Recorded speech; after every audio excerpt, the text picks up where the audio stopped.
Hello, hello. I wanted to share with you how I like to use Brusho to make a simple snowscape. And really what it is it's really gray.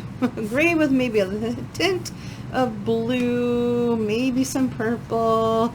We're gonna wet this whole thing down. I just have like this towel underneath my workspace. I find it actually really helpful instead of something else. I don't know. And I'm okay that it's blowing because it's Brusho and it's going to do that anyway. So I'm actually going to start with black.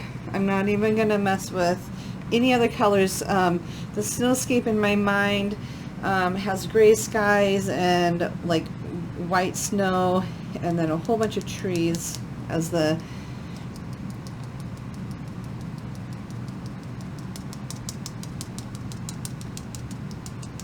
okay. I actually need it to be a lot thicker than that.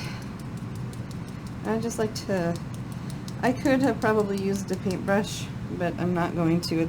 I'm still at the point where I don't have to yet. I'm using a big 1-inch flat. I really don't want all this to be a thing, so I'm going to dab it up. Like I want it to look like it's snow instead. And then I'm gonna tilt this down and I'm just going to let the water kind of do its thing, and that's going to give me my landscape. And I like this, but I don't like this part, so I'm going to dab it up really quick. Lots of water. It's all about learning to go with the flow, so to speak. But I think it's going to look beautiful once it's done. I'm going to get a dry brush because I really want my landscape line, my horizon line, to be really dark. And I think the only way I'm going to do that is by getting the black on that line. So to do that, I take a dry brush. Don't take a wet brush, you'll ruin your brushos, but take a dry brush, and this is actually really brown. I wonder if sometimes I will just paint it. I think I'm gonna have to. I don't think I'm gonna.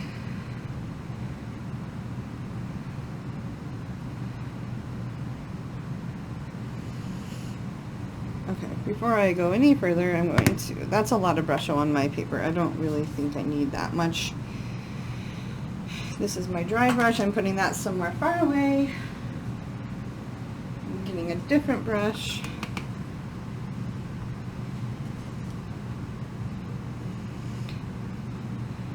Getting the, what I would call the composition of the landscape is probably the most, getting that dark line for the landscape is the most important, in my opinion. Alright, and then this is kind of going down like this, so we can make that into a thing. Now I'm going to take my big brush, and I'm just going to wash away what I can. Because again, it's supposed to be snowy.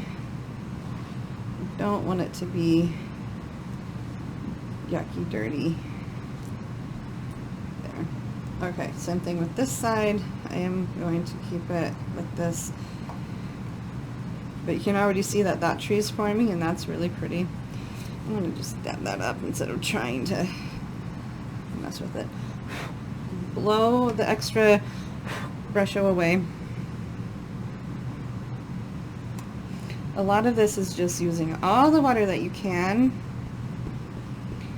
and then dabbing it up. And it looks like a hot mess right now, partly because it is. I'm using a lot of water and I'm letting the water get rid of the Brusho. Hopefully you can kind of see that just kind of going all over. And then same thing down here, because I really want it to be white. I want it to look dreamy. that one spot right there is going to just have to stick, but I can always dab up the extra water. Now I would just let it dry, and I will come back to it and I will do my trees. And I'm afraid that if I do that now, my trees will just go all over. But then I could draw in my trees. This is my tree line. If I dare try, I'm going to go ahead and add some of this olive green to this, and maybe those are some green evergreen trees. And I'm going to add some black to my palette. At this point I'm just going to paint loosely and let the Brusho kind of do its thing. I'm using an 8 size brush.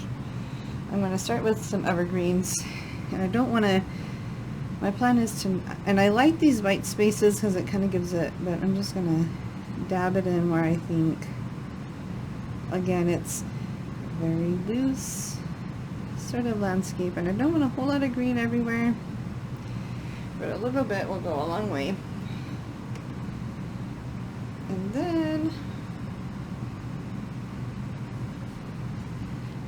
I can just, because it's so loose or so wet, this is just gonna add to that dimension.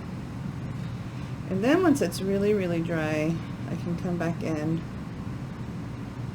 with a really small brush like this. And it's already kind of dry over here, so I can just add my little trees. And I'm really just making, it's really hard to see, but I'll try and zoom in.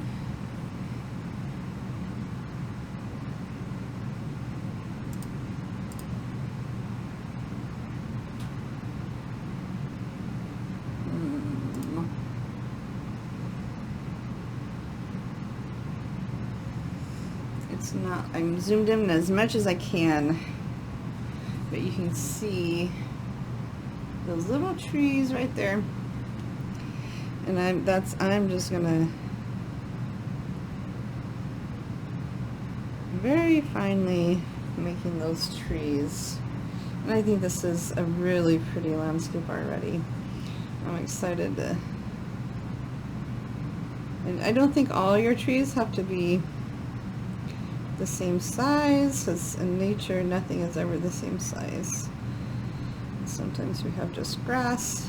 I'm going to go ahead and change up my color, and I'm going to just do like a little dot in a triangle for a tree.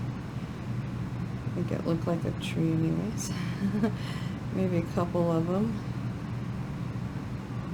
Kind of see.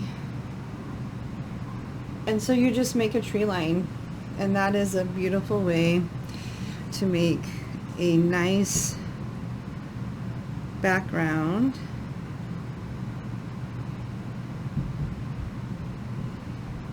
Study some trees if you're not loving the loving your painting ability. Take some time to just draw some pine trees. This is how I like to draw mine. I've seen people just kind of like make little squiggly lines all the way through, and I think that also works. I find that my trees don't always look like that. So, and I also like to mix between the black and the brown, or the black and the green. Maybe this one is closer up so you can kind of see. You know, it's your landscape. You want a big statement tree? Go for it. I think that is perfectly,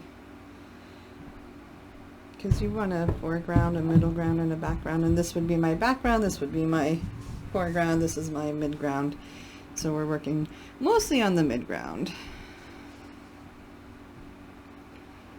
Maybe this is just a nice little big bush. I'm just loving it. And I'm thinking I will crop this about here, but I like having this extra space, and I might be able to get 2 cards out of this. Yeah, and I'm just gonna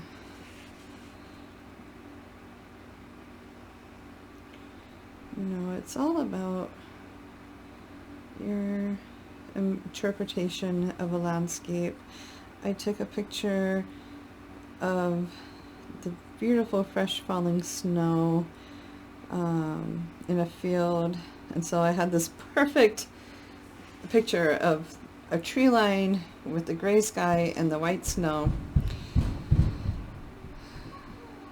and that's where I got this idea from. But there you go. I just think it's beautiful. It's very dark, very light, very compelling, a beautiful, if you crop it,